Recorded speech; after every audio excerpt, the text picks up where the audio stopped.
Biopic कहानियां हमेशा से फिल्मकारों को आकर्षित करती आई हैं और बात जब देश के सबसे सेलिब्रेटेड सेना प्रमुख और पहले फील्ड मार्शल मानेकशॉ की हो तो आपका जोश खरोश चरम पर होता है। फिर राजी जैसी सफल फिल्म की जोड़ी मेघना विक्की का कॉम्बिनेशन आपको उम्मीद भी खूब देता है, मगर फिल्म देखते हुए आपको महसूस होता है कि आप इस बायोपिक का पूरी तरह से सिनेमाई अनुभव लेने से वंचित रह गए हैं। हालांकि विक्की कौशल इस सच्चे किरदार में अपने अभिनय कौशल को हर तरह से दर्शाने में खरे उतरे हैं, वे फिल्म की सबसे मजबूत कड़ी साबित होते हैं। क्या है सैम बहादुर की कहानी?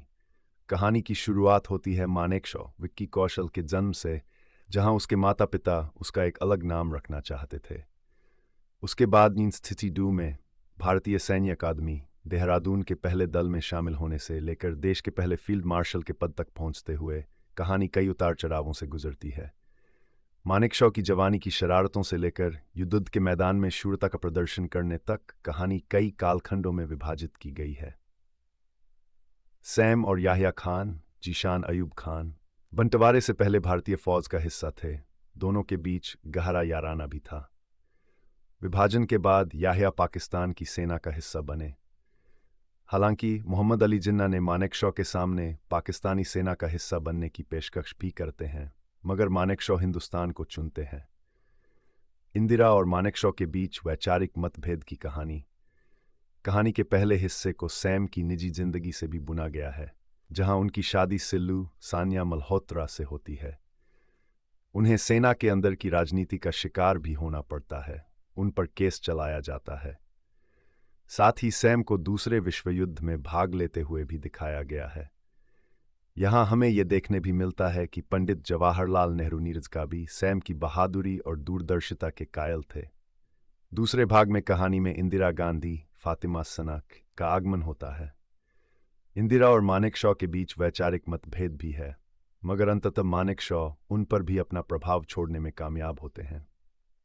पाकिस्तान में होने वाले तख्तापलट से आशंकित होकर जब इंदिरा गांधी उनसे पूछती हैं कि कहीं वे हिंदुस्तान में भी ऐसा करने की तो नहीं सोच रहे, तब वे दो टूक जवाब देते हैं कि इंदिरा को डरने की जरूरत नहीं, उन्हें राजनीति में कोई दिलचस्पी नहीं, वे अपनी राजनीति करें और उन्हें उनका काम करने दें।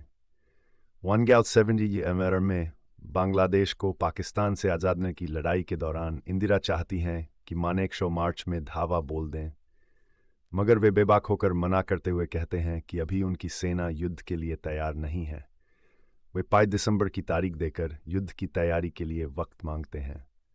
समय आने पर इंदिरा जब उनसे पूछती हैं कि क्या वे युद्ध के लिए तैयार हैं, तब उनका जवाब होता है, मैं हमेशा तैयार हूं स्वीटी।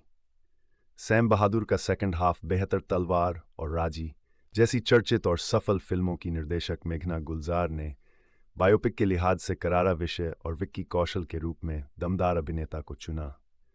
मगर अड़चन तब आती है जब कहानी कई कालखंडों में बंटी नजर आती है और दर्शक उससे जुड़ नहीं पाता। स्क्रीन प्ले कमजोर है, फर्स्ट हाफ बहुत ही सपाट है, सेकंड हाफ बेहतर है, क्लाइमैक्स मजबूत है।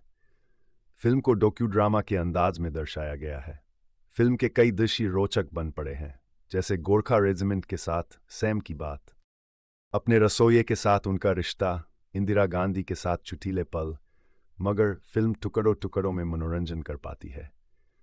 अपने फर्ज के लिए किसी भी हद तक जाने को राजी मानेकशॉ को मेघना अपनी निर्देशकीय खूबियों से जीवंत कर जाती हैं, मगर उनके अलावा अन्य ऐतिहासिक किरदारों का चरित्र चित्रण में वे कमजोर पड़ जाती हैं। सैम बहादुर 1960 की लड़ाई का कहानी मानेकशॉ को हीरो बनाने के चक्कर में अन्य किरदार फीके पड़ गए हैं। युद्ध के दृश्यों में तनाव और थ्रिल की कमी नजर आती है। हानित की लड़ाई देखने योग्य है। हालांकि मेघना ने फिल्म में कई जगह वास्तविक फुटेज का इस्तेमाल करके कहानी को ऑथेंटिक कवच पहनाने की कोशिश जरूर की है। जय आई पटेल की सिनेमेटोग्राफी और नितिन वैद्य का संकलन ठीक ठाक है। शंकर एहसान लॉय के संगीत में गुलजार के लिखे गीत बढ़ते चलो, बंदा, दम है तो आजा अच्छे बन पड़े हैं।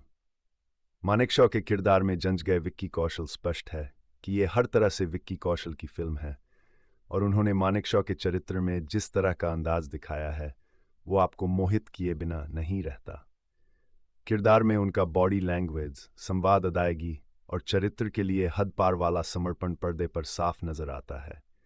इस तरह के गौरवशाली किरदार को निभाने का भार अपने आप में बड़ा था मगर विक्की उसे बहुत खूबसूरती से निभा ले जाते हैं। उन्होंने चरित्र के हर पहलू को खूब मांझा है। मानेकशॉ की पत्नी सिल्लू के रूप में सानिया मल्होत्रा की मौजूदगी कहानी में कुछ खास जोड़ने में नाकाम रहती हैं। इंदिरा गांधी बनी फातिमा सना शेख में भी उस तेज तर्रारी और ओजस्विता से दूर नजर आती हैं जो इंदिरा गांधी का खास कैरेक्टरिस्टिक माना जाता है। जनरल याह्या खान की युवावस्था को मोहम्मद जीशान अयूब ने खूब निभाया है। वही सरदार पटेल की